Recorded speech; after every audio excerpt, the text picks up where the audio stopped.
नमस्कार। मैं Vashishtha स्प्रीडिंग educational classes के प्लेटफॉर्म से आप सभी का स्वागत करता हूं।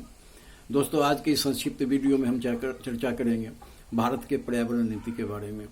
भारत की पर्यावरण नीति क्या है, उसके तहत कितने अधिनियम बनाए गए हैं और किस किस से रिलेटेड हैं। जो हम यहाँ पर एक बात आप स्पष्ट करना चाहेंगे कि पर्यावरण को लेकर के अधिनियम, नियम, एक्ट बने हैं, संधि, समझौते, विज्ञप्ति जारी होते हैं। तो ये सब जो है वो क्या है, तो ऐसा जो भारत के संसद या भारतीय राज्यों के विधानसभाओं द्वारा बिल पारित होते हैं, उसे हम अधिनियम के रूप में जानते हैं, कानून के रूप में जानते हैं, एक्ट के रूप में जानते हैं। लेकिन देश से बाहर जब समझौते होते हैं, विभिन्न देशों के बीच जो आपसी सहमति होती है, तो उसे हम संधि के रूप में जानते हैं, समझौता के रूप में जानते हैं और विज्ञप्ति के रूप में जानते हैं। तो यहाँ पर यह स्पष्ट करना जरूरी है कि एक्ट, अधिनियम और अधिनियम क्या है, संधि, समझौता और विज्ञप्ति क्या है।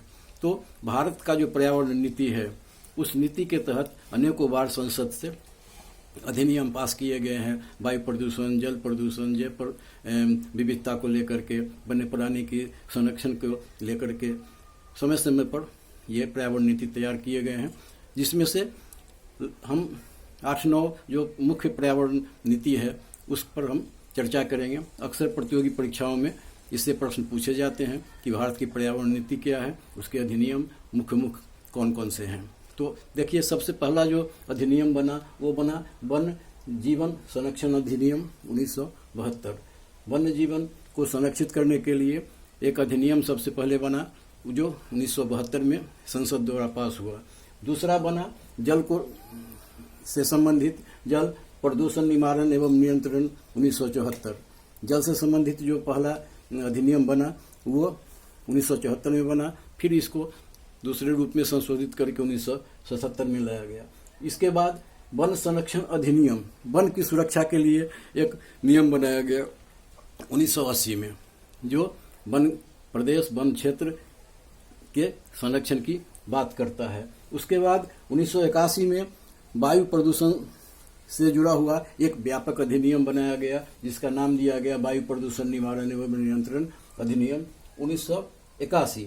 बाद में इस वायु प्रदूषण एवं नियंत्रण अधिनियम 1981 में संशोधन कर दिया गया 1987 में, और उसमें सुधार करके जो वायु प्रदूषण के प्रदूषक होते थे, उसमें पहले ध्वनि का नाम नहीं था। 1987 में जो संशोधन किया गया, तो ध्वनि को भी प्रदूषक के रूप में इस अधिनियम में शामिल किया गया।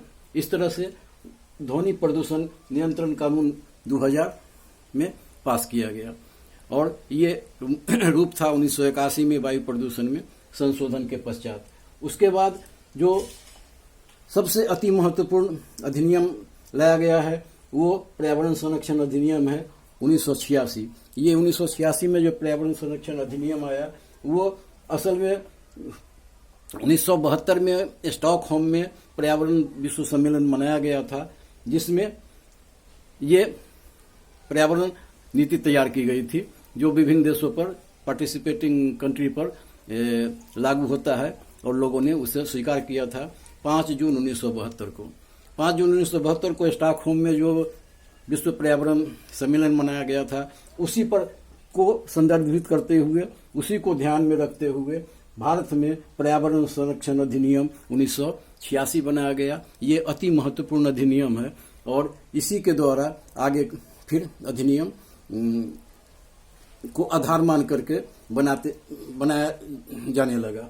अब उसके बाद क्या है, पर्यावरण संरक्षण अधिनियम के बाद 1986 के बाद जैव विविधता अधिनियम ये बनाया गया सन 2002 में। जैव विविधता पर्यावरण संरक्षण के लिए एक बहुत बड़ा आयाम है, और इसको बचा के रखना प्रकृति को बचा के रखने के बराबर है।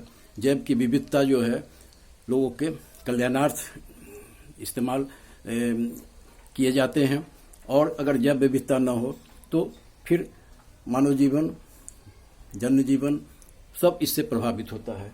तो इसके संरक्षण के लिए जैव विविधता दिवस संरक्षण मनाया गया अधिनियम, जैव विविधता संरक्षण अधिनियम 2002 में मनाया गया। उसके बाद एक राष्ट्रीय जल नीति बनाई गई फिर राष्ट्रीय पर्यावरण नीति भी बनाई गई, राष्ट्रीय जल नीति 2002 में बनाई गई और राष्ट्रीय पर्यावरण नीति 2004 में बनाई गई। उसके बाद वन अधिकार अधिनियम 2006 में पारित किया गया। तो ये जो 10 अधिनियम नियम एक्ट हैं, ये अति महत्वपूर्ण हैं, जानने योग्य हैं, प्रश्न भी इससे पूछे जाते हैं रिलेटेड। और इसमें सब में सबसे ज़्यादा इम्पोर्टेंट है वन्य पर्यावरण संरक्षण अधिनियम 1986। ये व्यापक रूप से तैयार किया गया अधिनियम है। इसमें सारी बातें हैं और पर्यावरण को बचाने के लिए, पर्यावरण को संरक्षित करने के लिए, प्रदूषण के खिलाफ लड़ाई के लिए ये अति महत्वपूर्ण है।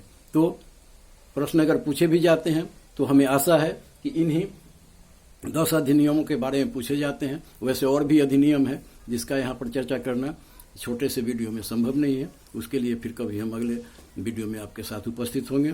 तब तक वीडियो आपको कैसा लगा और आप अपने कमेंट से हमें अवगत कराइएगा। हमें आपके कमेंट का इंतजार रहता है। तब तक शुभ रात्रि।